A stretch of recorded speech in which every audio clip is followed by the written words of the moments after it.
Саламатсыңар урматтуу окуучулар. Бүгүн биз кезектеги онлайн сабагыбызды сунуштайбыз. Ал эми азыр болсо жаңы тема боюнча сөз баштайбыз. Тагыраак айтканда бул сүйлөмдүн ээси.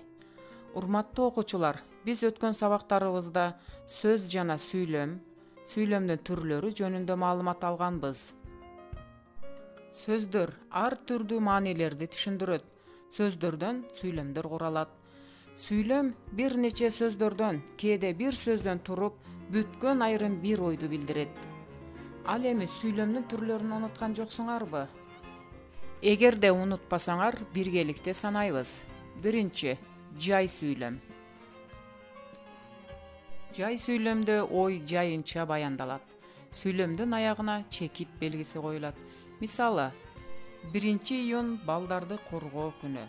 Бул жай сүйлөм, аягына чекит белгиси коюлду. Экинчи, суроолуу сүйлөм. Суроо иретинде түзүлгөн сүйлөм суроолуу сүйлөм деп аталат. Суроолуу сүйлөмдүн аягына суроо белгиси коюлат. Сүрөткө карап суроо бергилечи. Булар кимдер? Алар эмне кылып жатышат? Сүйлөм түзөбүз. Булутка карап асманга учса болобу? Деп кыялданып китеп окуп жатышат. Демек, бул суроолуу сүйлөм болду. Үчүнчү, илептүү сүйлөм. Күчтүү сезим менен же чакырык иретинде айтылган сүйлөм илептүү сүйлөм болот. Илептүү сүйлөмдүн аягына илеп белгиси коюлат. Илептүү сүйлөм бул кубануу, кайгыруу, кубаттоо менен чакырык иретинде дагы кайрылсак болот. Мисалы, сүрөттө көрүп турганыңардай көпөлөк кармап жүрүшөт. Алар «Ай, көпөлөктөр абдан көп тура» деп сүйлөп жатышты.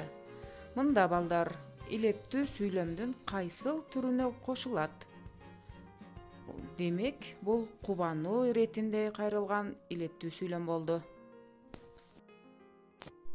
Бүгүн сүйлөмдүн ээси жөнүндө маалымат аласыңар. Сүйлөм 2, 3, 4 сөздөн биригип сүйлөм түзүлөт дедик. Ал эми ошол сүйлөмдүн ээси болот.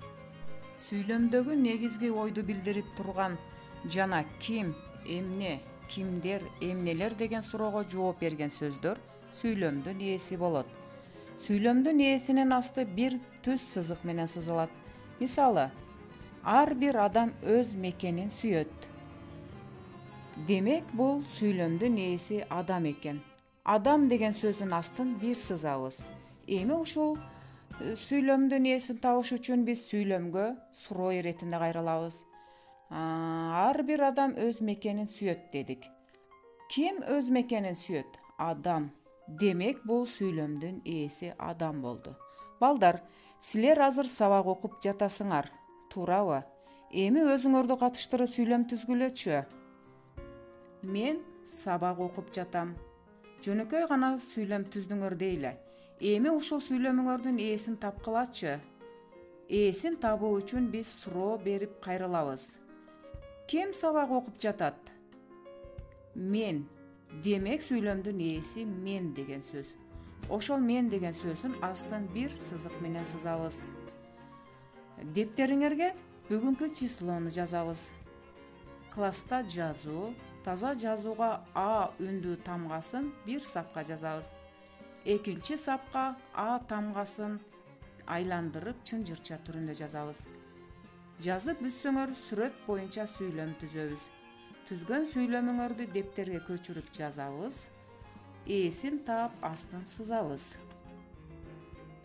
Айнура көчөдө ойноп жатат. Сүйлөмдүн ээсин табалы. Ким ойноп жатат? Айнура. Демек, Айнура сүйлөмдүн ээси. Астын бир сызык менен сызабыз. Экинчи сүйлөмдү түзөбүз. Бакыт менен Тилек шахмат ойноп жатышат. Сүйлөмдүн ээсин тапкылачы. Кимдер шахмат ойноп жатышат? Бакыт менен Тилек. Демек, сүйлөмдүн ээси Бакыт, Тилек болду. Жазып бүтсөңөр 287 көнүгүүгө көңүл бөлгүлө. Текстти окугула, мазмунун айтып бергиле. Текстти мен силерге окуп берем, ал эми силер мазмунун айтып бересиңер. Мекенди сүйүү. Илгери жер үчүн өз ара талаш тартыш, согуш болуп, бирин-бири басып алып турган учур эле. Күчтүү армиясы менен башка элге чабуул коюуга даярданган колбашчы жоокерлерине тил кармап келүүгө буйрук берет. Жоокерлер ал жерде жашаган бир койчуну кармап келишет. Андан жол көргөзүп берүүнү талап кылышат.